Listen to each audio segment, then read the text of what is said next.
الحمدللہ تمام تعریفیں اس پاک ذات کی ہیں جو تمام عیوب سے پاک ہے، وہ ذات جو ہمیشہ سے ہے اور ہمیشہ رہے گی۔ اللہ تعالیٰ کے ہم سب پر بے حساب اور بے انتہا احسانات ہیں۔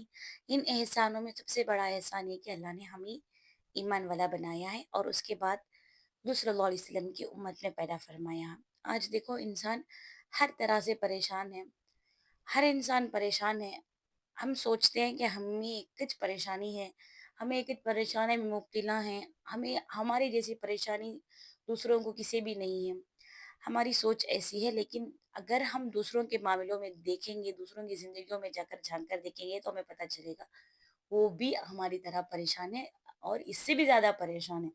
کوئی صحت کے لائن سے پریشان ہے، کوئی مال سے پریشان ہے، کوئی شادی کے لیے پریشان ہے، کوئی شادی سے پریشان ہے، کوئی اولاد کے لیے پریشان ہے اور کوئی اولاد سے پریشان ہے۔ اللہ ہم سب کی حفاظت کرے۔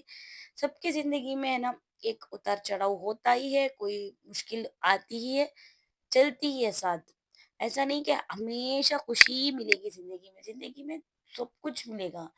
زندگی میں خوشی بھی آئے گی اور خوشی ہمیشہ نہیں رہے گی، اور یہاں کی تکلیف بھی ہمیشہ نہیں رہے گی۔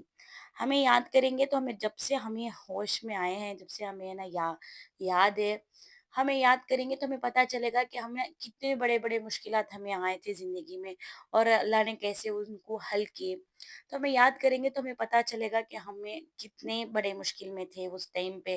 اللہ تعالیٰ اس ٹائم کے بعد بھی ہمیں ہمارے لیے خوشیاں دیے تھے، خوشی آئی تھی ہمارے زندگی میں۔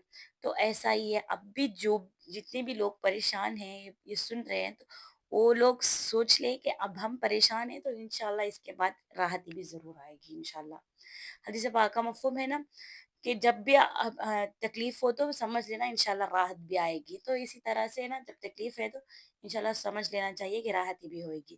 جب ہے نا فقر آ جائے، تنگ دستی ہو جائے تو سوچ لینا کہ اب فراغی بھی ہوگی انشاءاللہ، اللہ برکت بھی عطا فرمائیں گے انشاءاللہ۔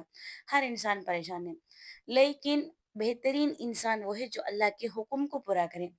انسان ہے نا ایمان لانے کے بعد سب سے بڑا عمل جو ہے، سب سے بڑی چیز جو ہے، نماز ہے۔ اگر انسان نماز کی توفیق انسان کو مل جائے تو وہ سب سے بہت اچھا انسان ہے۔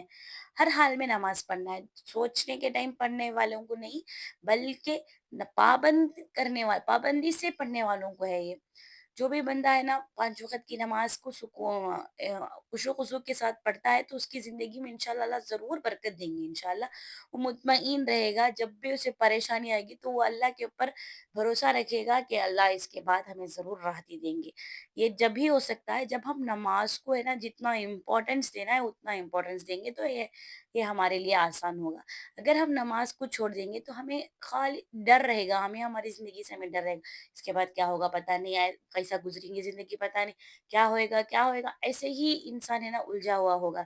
اگر ہم نماز میں اللہ کے حکم کو پورا کریں گے، اگر ہمیں نمازوں کو اپنے اوقات پر پڑھیں گے تو ہمیں انشاءاللہ ہمیں نا مطمئن رہیں گے، اللہ پر ہمیں بھروسہ رہے گا انشاءاللہ۔ اللہ کرنے والے ہیں، اللہ تعالیٰ یہ تکلیف کے بعد بھی اللہ تعالیٰ راحت ہی دیں گے انشاءاللہ کر کر، ہمیں ہے نا ہمارے دل میں سکون رہے گا۔ جس کی نماز جاندار ہوگی اس کی زندگی اتنی شاندار ہوگی۔ تو اسی لیے کیا کرنا ہے، نماز کو اپنے اوقات پر پڑھنا ہے۔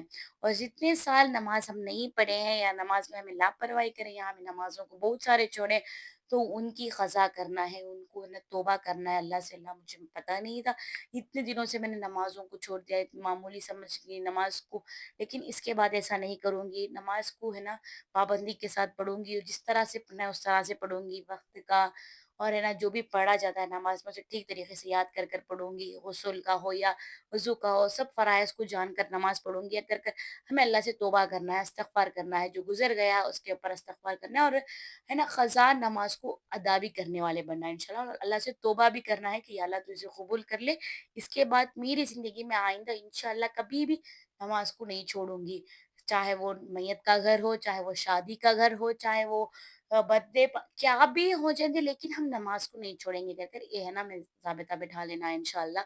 جس جگہ بھی جائیں گے انشاءاللہ نماز کی پابندی کریں گے، اور جب بھی کبھی نماز چھوٹ جائے تو اسی دن ہمیں اس کی قضا کر لینی ہے، چھوڑنا نہیں ہے نماز کو انشاءاللہ۔ اس کے بعد اب